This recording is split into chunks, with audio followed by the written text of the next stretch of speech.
Hi, my name's Amanda Ramirez, and I'm here with the Breathe Institute to talk to you about our post-operative functional frenuloplasty protocols and instructions for our patients. On the day of your procedure, you'll receive a bag that looks like this from us, and inside it'll have all of these things as well as a sheet with all of the information you'll need to know after your procedure. These instructions look very detailed and it looks like a lot of information, but it's mostly just about making sure that you're feeling very comfortable after your procedure and that you have everything you need to know. Starting with wound care and bleeding, we usually like to tell our patients to expect about 3 to 5 days of mild soreness and inflammation at the site of the procedure, whether that be your tongue, your upper lip, your lower lip, or multiple sites. That inflammation and soreness can usually be treated perfectly fine with over-the-counter pain medication like ibuprofen or Tylenol. We do send our patients home with double-strength ibuprofen, 600 milligrams per tablet, and we usually recommend taking one every 4 to 6 hours as needed to help with their pain as well as their inflammation. In addition, we will give you a bag containing clean gauze and oral analgesic gel. This gel is optional to use, but it'll help to temporarily numb the area if you're still having discomfort, either after you've taken oral medication or if you just want to use it without it to see if it helps on its own. The best way to use this is to take it out of your bag and squeeze a pea-sized amount of the gel that we give you onto a clean piece of gauze. A pea-sized amount of the gel can be applied to a piece of gauze, and then the piece of gauze can be taken and placed directly under your tongue and just left to sit there for about 2 or 3 minutes until it soaks into the area and the gauze is saturated with saliva. And after this, you should experience a numbing sensation under your tongue or your upper lip wherever you applied the gel. In terms of bleeding, it's important to note that you should never experience steady bleeding in the area from any of the sites that were treated. A little bit of spotting at the area after your procedure for the first day or so is to be expected and normal, and if that happens, it can usually be left alone, or you can place a clean piece of gauze in the area and it should dry up the area nicely in a few minutes.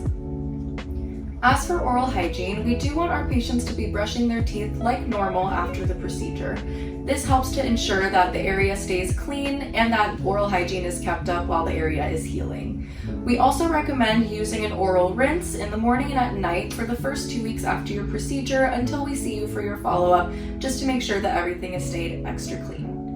Our patients have several different types of oral rinse to choose from after their procedure in terms of keeping everything clean, but many prefer to use an alcohol-free formula that'll help to be extra gentle in the area. Some types that we recommend are types that are peroxide-based, like this Colgate Peroxyl, or some patients prefer to use ones like this spry mouthwash with xylitol. These can help to ensure that the area is cleaned in a very gentle way. In addition, if you don't have an oral rinse at home, using warm salt water in the morning and at night to rinse the area would be perfectly fine as well. After your procedure, it'll be important to note that your tongue will be sore and it'll likely be difficult to eat things comfortably when they require a lot of chewing or moving around with the tongue. For this reason, we usually recommend that our patients start off with colder and softer foods and then gradually work their way up to their normal solid foods as tolerated. Keeping in mind that colder and softer foods will be the most soothing, but warm foods will be okay too. Things that are very hot in temperature, like hot coffee, tea, soup, or things that are spicy or very acidic can also cause some discomfort with our patients. So this is important to note when deciding what you want to eat for the first couple of days after your procedure.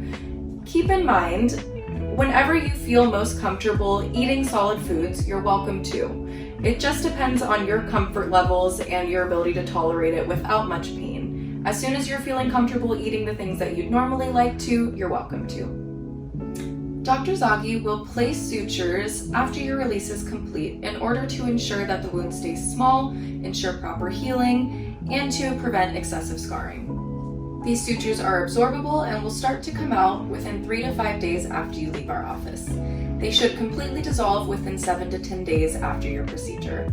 It's important to note that Dr. Zaghi may also use something called periacryl glue, which is a tissue adhesive that helps support the healing of your wound as well. This is not indicated for all patients, but is helpful when patients need a little additional support in their sutures. This should come out within 7 to 10 days after your procedure completely on its own. However, if it doesn't dissolve on its own after 7 to 10 days, patients can remove this by gently massaging some kind of vitamin E oil or mineral oil into the area. After your procedure, we recommend checking in with your myofunctional therapist within the first 7 days to start your post-operative myofunctional therapy. In the first 3 days after your procedure, we want you to focus on doing gentle tongue exercises inside the mouth and avoiding strenuous tongue exercises that would place excess stress on the sutures in your mouth. Ideally, we'd also like our patients to begin manual wound stretches within the first week after their procedure, but check in with your myofunctional therapist for more details on the best stretches for you. That covers our post-operative functional frenuloplasty instructions and protocol. If you'd like to receive more information, please feel free to reach out to us via email at the Breathe Institute, that's breathe with an E, @gmail.com. If you'd like to consult with Dr. Zaghi or you believe that you're a candidate for functional frenuloplasty, please feel free to email us at appts@zaghimd.com. My name's Amanda Ramirez. Thank you so much for joining us, and I look forward to seeing you next time. Bye.